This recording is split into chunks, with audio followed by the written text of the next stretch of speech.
year and won 10 of those games. Let's see what Caps can do on Morgana, because I think Jankos is better. It is a very suspicious Lissandra timing, because this is in a patch where Lissandra, especially for early lane, has been powered down extensively. A blind Lissandra, usually a very defensive choice. I feel like there must be something compositionally here with the required hard lockdown, but in terms of the 1v1, Morgana, just about nothing happening, and Lissandra probably going to be frustrated. The thing I'm looking at right now is the amount of damage available on both sides, because when you think of late game kind of carries, right? Right now, for G2, you're looking at Aurelia being probably the primary damage dealer. Sure, Sona will get some damage herself, but on the side of SKT, you're looking again at Teddy on the Ezreal, potentially Khan on the Cannon to be those primary damage team fight dealers. And it's just fascinating that we have such like low damage comps compared to what we've had so much of in the tournament. There's so much utility in this game that landing those skill shots, when to pick and choose how to use that utility, will be the determining factor in who comes out in these teams. And you say low damage comps, I'm seeing a late game where SKT are going to be just answered completely by the Taric ultimate, so getting things done before Sona and Taric can get all their eggs into the basket. The first 20 minutes need to be decisively SKT's, otherwise there's a lot to like about G2.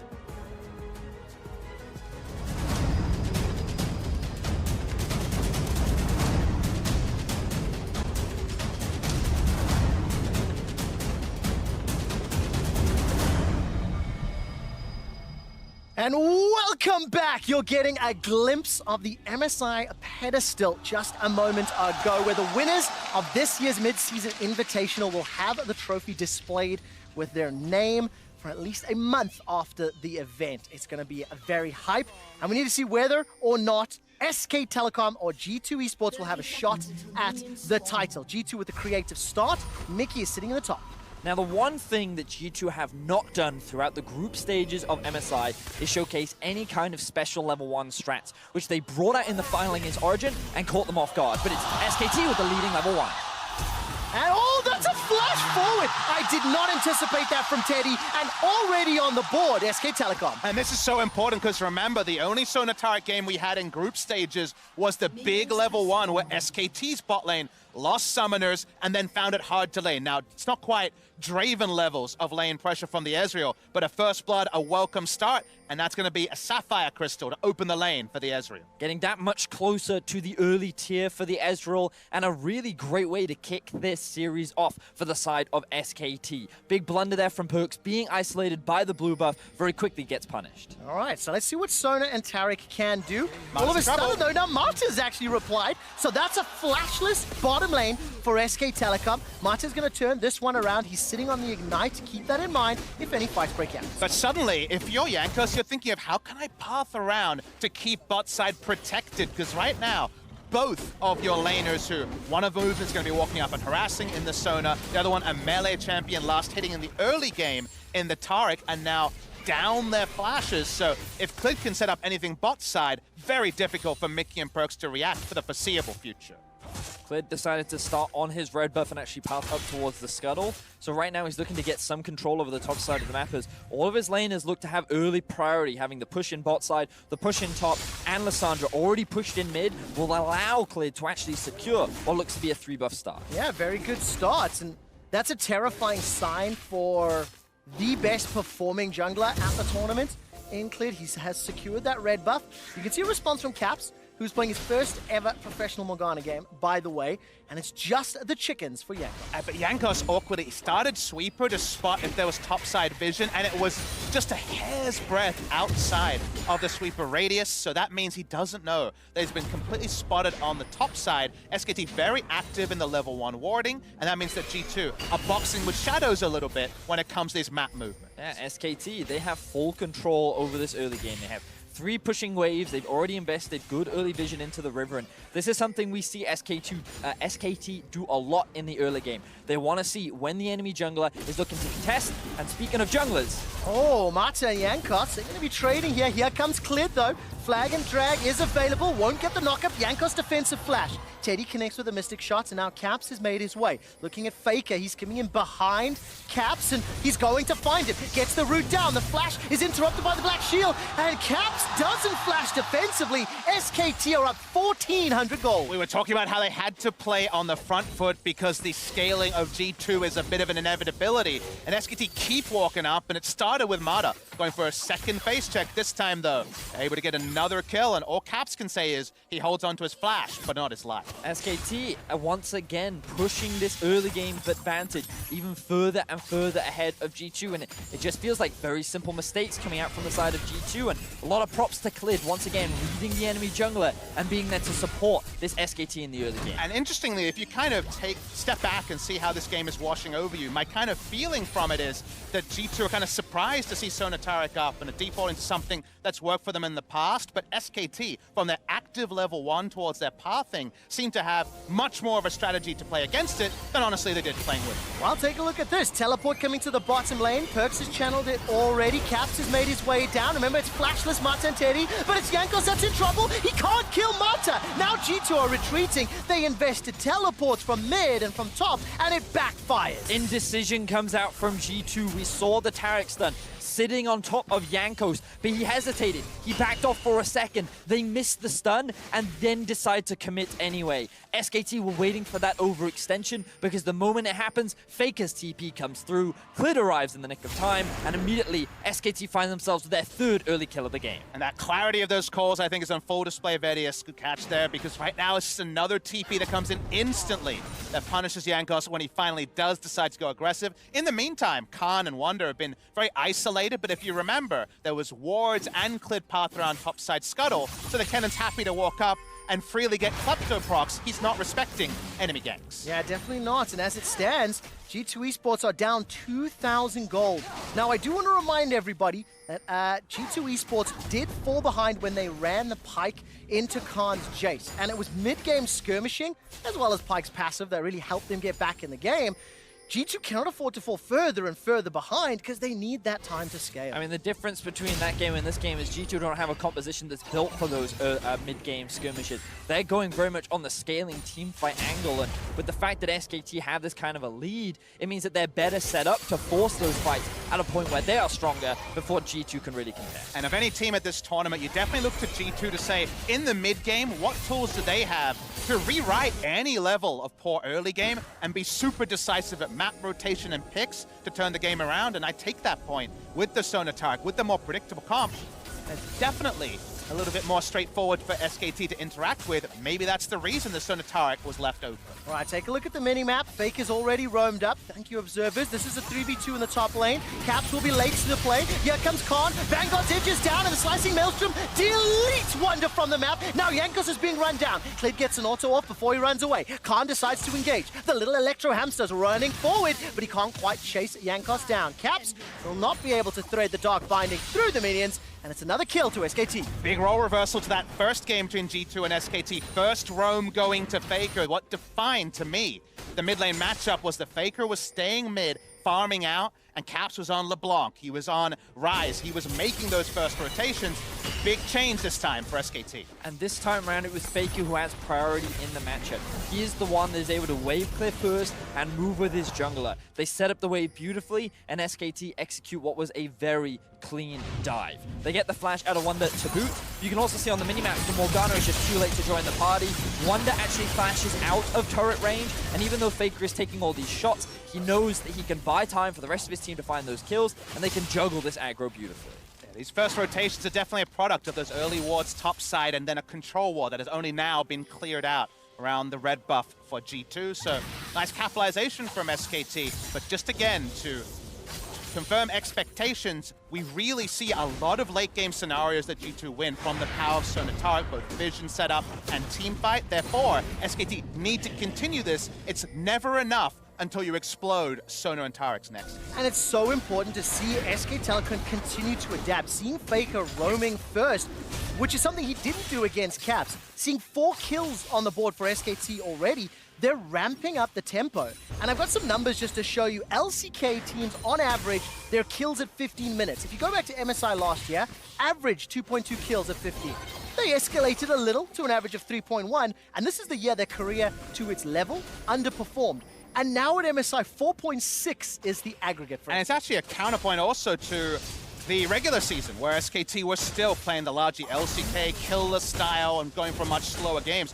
4+ kills per minute, or 4+ kills at 15 for a Korean team is a monstrously high number, but also a product of the meta you require to be competitive at MSI 2019. All right, let's see whether or not G2 can get on the board. Dark Binding into Soul Shackles will cause a self-cast for Faker. So trade of ultimates, nothing further. Jankos did arrive, but simply too late to the party, and SK Telecom, they will secure that dragon. Now there's a fight in the bottom lane. That's a very good route from Mata. Perks and Mickey turning this one around. No access to the Perks ulti yet. Crescendo's on cooldown. Summoning Heal was in fact used by Mickey, and it's just a lot of trading. I keep waiting for the explosion to happen, but there's just not enough damage yet. You can also see how this 2v2 works in favor of SKT. Rather than go for those all-ins, rather than try to execute the Sona Taric lane, they've actually built up a very massive lead. And remember, by running the Kleptomancy as well, he can just continue to land this poke and force this duo underneath their tower, where you're still stacking up a lot of gold on the Ezreal. He's now sitting at 4.2k right now on a 2-0-0 Ezreal. And it's not like the Sona or the Taric have a big lead over the Karma, so it's about a 1,400 gold lead so far for SKT. Now, the moment that we see, Sona has cashed in her quest. She can start farming, so she has 2 types of income as bot lane. Well, it's already over. It looks like Teddy's going to be forced to flash defensively. Here comes Caps. Caps gets the kill secure with the soil and then turns his attention to Mata. Mata will get no root, actually, thanks to the Black Shield. And G2 Esports finally find a kill with the roam down bottom. Able to get into the minion wave, but really good roam timing coming from behind. Seems like Teddy was a bit disconnected from the needs of the team. Top side. All right, trade of ultimates for now. Klid's already there. Jankos is too late to the party. And Wonder, who is already down 10 CS, concedes a second death. Beautiful stuff from SKT, answering the kill that happens on the bot side of the map, showcasing that they're not looking to slow down this early game as the TP comes through from Caps. Will they try to force it? He's got the Super Soaker. Khan's able to at least just sidestep that Dark Binding. Faker was nearby, so as it stands, Vedius, 3,000 gold lead. SKT seem to have all the answers. And coming into today's series, the key players that we wanted to look at were the 2 junglers, their early impact, and would Faker be able to control or match the roaming from Caps? What we're seeing is, once again, Klid have another fantastic early game, and it is in fact Faker that is roaming around and making a lot of these side lane plays and working very effectively with his jungler to get a lot of early game leads for SKT. Definitely gives us some insight into the Lissandra blind pick. It's not so much Lissandra's power level, but just how proactive you can still be with the small incremental nerfs onto Q in the early game. From a G2 perspective, to bridge into kind of that inevitable Sona Taric late game, what I'm looking at is when Wander can really turn on in the 1v1 matchup against the AP cannon. Now, Hextech Gunblade does give a lot more lane sustainability, so it kind of sets that timer later, but the moment it's Wit's End plus more coming in from Wander, there should be 1v1 opportunities available for the Aurelia to make this more of a 4-1 game on the side of G2. It's going to take a little bit of time. You can see the itemization. Gunblade already finished for Khan. Proto Belt for Faker. Sheen, as well as managing stacking for Teddy, and mostly thrift shopping outside of that GLP 800. G2 Esports are still ramping up. They're still farming up the gold to get those items. And just one more quick reference as far as this game has played out versus expectations. SK Telecom have the lowest deaths of any team playing the MSI group stage at 71. G2 Esports at 172 are the second highest. We're seeing it come through once again. 100 less deaths in group stage. They both played 10 games. That's 10 games less, 10 deaths less a game for SKT. Yeah. You can feel it already. Now, tower trade will be secured again in favor of SK Telecom. They get the first tower bonus. In fact, there's no minions thanks to True Shot Barrage. G2 cannot even equalize. Turret plating's only up for a minute and a half, and look, Shelly's going to get another charge onto the inner turret. Now, G2 recognized that they couldn't do much up towards the top side, so they actually moved Wonder to mid, and they sent Caps down bottom. Now they're going for a play. Oh man, Mata's already gone. Gets caught by the Soul Shackles. Tower is now going to be the focus, but it's at what cost? There's 1 kill for 2 towers. That is the definition of not worth. The Rift Herald's going to get another charge, this time onto an inhibitor turret. G2 No one's going back. Are committing to the play. Where is the support? Jankos is down bottom as well. Clid and Khan are going to back away. 3 towers secured already, and this may be number 4. I'll be honest, I have no idea what G2 are doing right now. They've just conceded so much gold to SK Telecom, who've now ballooned their early game lead to about 4,000 gold. All right, let's take a look. There is a teleport coming in here, I believe, from Perks. He will complete it. Faker and Khan are already escaping. They've saved the tower, but they've got an exposed inhibitor, down 4,500 gold, and it feels like SK Telecom are just running around them. The only small sliver for G2 is they were last bot side, so maybe they'll have first set up for the Infernal Drake that's spawning right now, but it's not worth the cost of losing your inhibitor turret. We're going to watch the replay here. Mata walks up, I assume to buy time, but the TP does seal his fate. He's going to die by hook or by crook to somebody. It should be mentioned that actually taking advantage of a downed inhibitor turret in the top side this early is quite tricky, but SKT, in spite of what I say, just roll up to the Infernal, and what can G2 do to stop them? The answer seems to be very little. And I think you're 100% right, Bumpy Smitty. It's difficult to get that inhibitor at this stage of the game. What's more concerning for me, G2's decision-making process. We've seen some problematic pathing that You were has caused reaching for death. a word there. I was trying to find the right word. Which was punished by SKT handily, and SKT have just accelerated. They've got the 2 dragons, they've got the 5k gold lead, 4 towers to 0. Bot lane tower didn't even drop. But we should at least kind of pay lip service to what having a downed inhibitor you can't return to, downed inhibitor turret very early in the game means. It means someone is farming very safely, and SKT continue to need group, like we see from Khan here. So if there's a chance they can find something, we could see it turn into something, but that requires SKT to slow down. I mean, I love that you mentioned it, because if we get the opportunity to pan up to Wonder, you'll notice that he's not actually hard pushing that wave. He's just last hitting it every now and then. He's trying to keep the wave here to deny farm from Khan and actually pick up farm for himself. He's actually going to sacrifice the inhibitor so that they can just keep farm funneled into the top side of the map. I mean, if the call is safe farm minions forever to buy time, that's exactly what they've done. Wow. Well, it kind of has to be if he's watching his inhibitor go down. So it's very interesting that they're trying to take stock and get something out of what looked like a dire situation. Coming into this game, we had said that SK Telecom were one of these teams that they look at a playbook, they can play the playbook flawlessly. When they get ahead, they can follow all the steps to win. G2 likes to look at that playbook, go, I don't like page number 3, rip it out, and scribble in their own options. That's an example of what we're seeing. And let's talk about when that's effective, when there's no Baron to go and take while someone is freezing. That inhibitor will respawn around the time that Baron is respawning, or actually spawning for the first time. So there is actually going to be some weird interactions. You never have this long a lane. Freezing in the 2019 meta is something that LS and other people have talked about, but hasn't really been explored. Let's see if G2 can find a win there. I mean, so on the one hand, you can be like, sure, I understand the theory, but on the other hand, you kind of have to look at what's currently on your screen. And that is a 5,000 gold deficit that G2 find themselves in. They actually have no pressure anywhere on the map. They have no vision. Like, sure, they've got vision on the bot side of their jungle right now because SKT have backed off, but SKT have full control over the map. And so, like, now I'm like, on paper, surely SKT should just win. But I love listening to the tone of your voice, because the tone of your voice says, this is really interesting. I would have loved to learn about this in a game against Rogue. Perhaps not in the first game of the semi-final. Maybe G2 Esports are thinking the same thing. Faker does not follow the claw forward. But again, it speaks to the creativity of this team. Now, obviously, SK Telecom are in the lead. SK Telecom have a gigantic advantage, and they are still anticipated to close this out. But these question marks that G2 have thrown are very interesting to explore. Look at the pressure, even without Baron, on these inner turrets, both middle and bots. But remember, your goal now as SKT is, okay, they're just sacking things, let's get more. At some point, you have to dive, and then we're talking about diving Cosmic Radiance. That doesn't have item scaling. You're talking about diving Crescendo, a Morgana. There is actually quite a lot of ways to stabilize, but, and I'm kind of in the Vedius camp here, that's very fanciful, because if it doesn't work, then you're going to have 2 inhibitors down, and then we're dealing with too many fires. At the end of the day, G2 Esports have bet all their chips on their Nexus turret.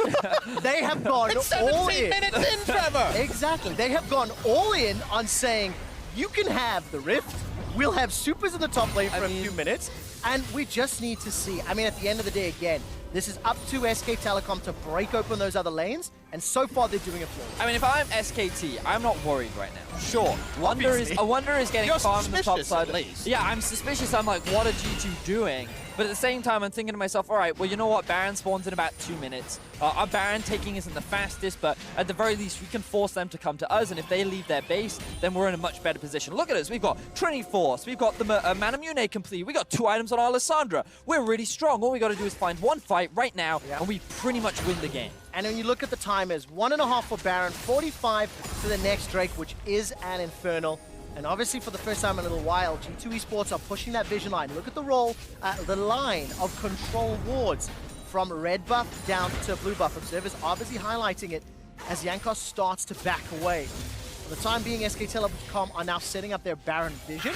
And again, I think some of these AoE spells, you know, if G2 can pull them off, great, but it is a very, very, very big deficit, so we cannot have any room for error. So because of kind of the intentional lull in the game G2 caused by allowing their inhibitor to go down, we can only really rate them on how they deal with contesting Baron, and it's very tricky. The same pick power that allowed SKT to roam early to top and bot is going to catch people on the way, so how they set up here with some tanky members and some temporary invulnerability is going to be fascinating to see. They're probably not so excited to see that's a second Infernal spawn for SKT. Yeah, that just means that SKT are even stronger than they already are. You know, they've hit a very powerful mid-game spike. Having the additional damage of the double Infernal is something that no team wants to deal with. And on top of that, I just want to draw attention to the experience as well. Notice that Khan is still the same level as Wonder. The bot lane is still the same level as... Ooh, we see a pick. Oh, we do indeed, but on who? Cosmic Raiders comes down there, buys so much time. Look at the power of Sona and Taric, but crucially,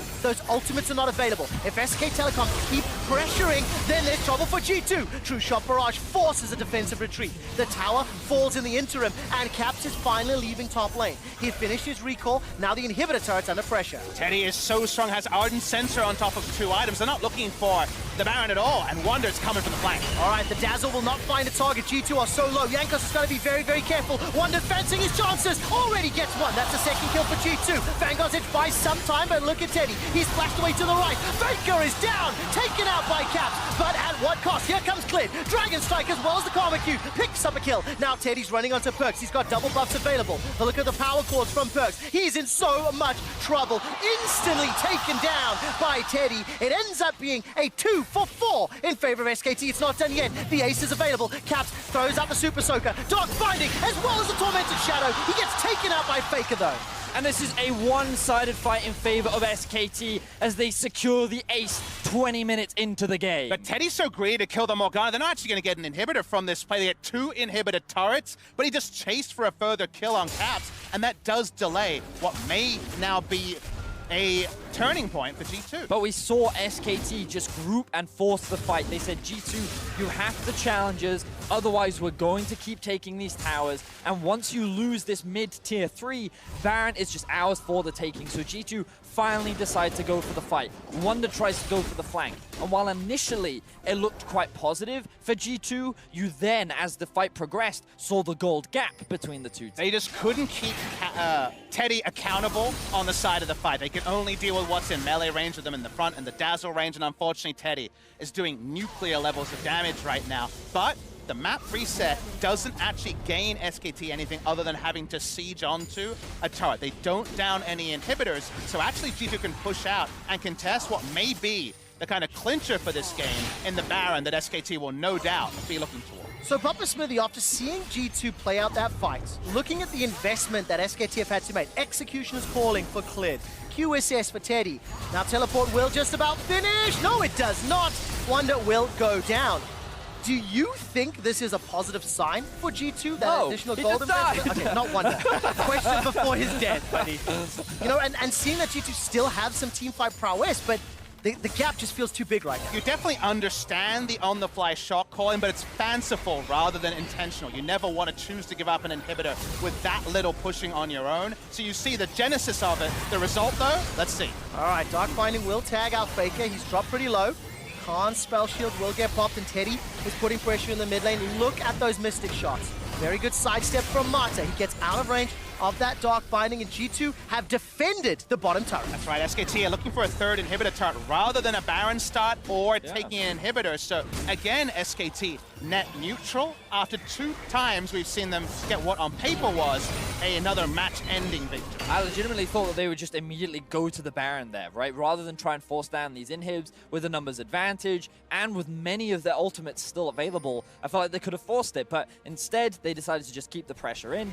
Now it looks like that they're trying to set up vision back around this area as both teams are starting to regroup and reset. And when you start to inspect items, again, you can give SKT credit again and again, but there's always a turning point for the Sona turret comp, and it's not always a certain amount of gold difference. It's sometimes just, we have all our items, we're ready to go. So given that SKT are starting to play with their food, they need to find a match-ending pick or Baron very soon. All right, this is a teleport into the mid lane. G2 feel the Baron pressure. Lurks is coming in, but Caps may already be gone. He goes golden thanks to the Outlaws. Khan's coming in with a slicing maelstrom into all of G2! Caps is already down. Perks follows. Finally cleared his kill, but it is a whitewash as G2 get obliterated. Mickey is running for his life, and Teddy's having none of it. Mystic shot, arcane shift, tagging him down, and G2 are ace. Asking you shall receive. That's when they need to kill the game. Pre-30, they get their picks. The slicing maelstrom is massive, and SKT should win the game here. Wow, they're onto the Nexus turrets. That's the first one falling. G2 Esports have been obliterated in the opening game. SK Telecom send a salvo and a message to the LEC champions that we are here to win. Honestly, a very clean game from the side of SK.